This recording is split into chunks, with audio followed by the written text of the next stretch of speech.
केन्द्र सरकार द्वारा कवांट तालुकाना आमसोटा गामे एकलव्य मॉडल रेसिडेंसी स्कूलનું આજે ખાતમુહૂર્ત છોટાઉદેપુર सांसद જસુભાઈ રાઠવાના હસ્તે કરવામાં આવ્યું। સાથે જિલ્લા પંચાયતના પ્રમુખ મલકાબેન પટેલ, પૂર્વ સાંસદ ગીતાબેન રાઠવા, ભારતીય જનતા પાર્ટીના જિલ્લા પ્રમુખ ઉપેન્દ્રભાઈ, કવાંટ તાલુકાના પ્રમુખ સંજયભાઈ રાઠવા, તમામ સંગઠન અને પદાધિકારીઓ, કવાંટ તાલુકા પંચાયતના પ્રમુખ, ઉપપ્રમુખ અને કારોબારી અધ્યક્ષ ઉપસ્થિત રહ્યા। મધ્યપ્રદેશને અડીને આવેલા ગુજરાતના છેલ્લા ગામના આમસોટા ખાતે આદિવાસીઓને યોગ્ય શિક્ષણ મળે તે હેતુથી કેન્દ્ર સરકાર દ્વારા 32.41 કરોડના ખર્ચે એકલવ્ય મોડેલ રેસિડેન્સી સ્કૂલનું ખાતમુહૂર્ત કરવામાં આવ્યું।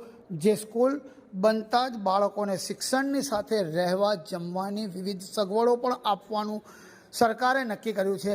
આવી અંતરિયાળ ગામમાં શાળા બનતા 480 જેટલા વિદ્યાર્થીઓનું ભાવિ ત્યાં ઘડવામાં દર વર્ષે આવશે તેમ સાંસદ ઉપસ્થિત રહ્યા હતા। તેઓએ કહ્યું હતું 15 એકર જેવી મોટી જગ્યામાં આ શાળાનું નિર્માણ થવા જઈ રહ્યું છે। તેમાં ખાતમુહૂર્ત કરતા આપણને જોવા મળી રહ્યા છે સાંસદ, અને તેઓએ પછી શું કહ્યું તે પણ સાંભળીએ।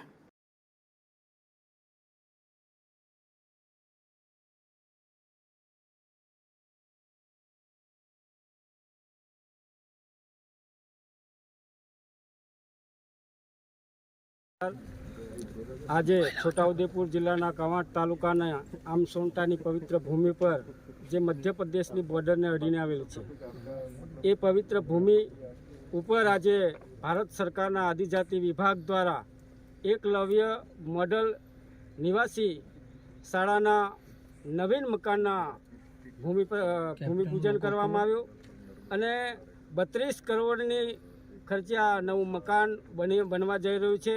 ત્યારે સમગ્ર વિદ્યાર્થીઓને હું અભિનંદન આપું છું કે એમને સારું મકાન મળે અને રહેવા માટેની સારી હોસ્ટેલ મળે, એના માટે કરીને સરકારશ્રીનું ખૂબ ખૂબ આભાર માનીએ છીએ।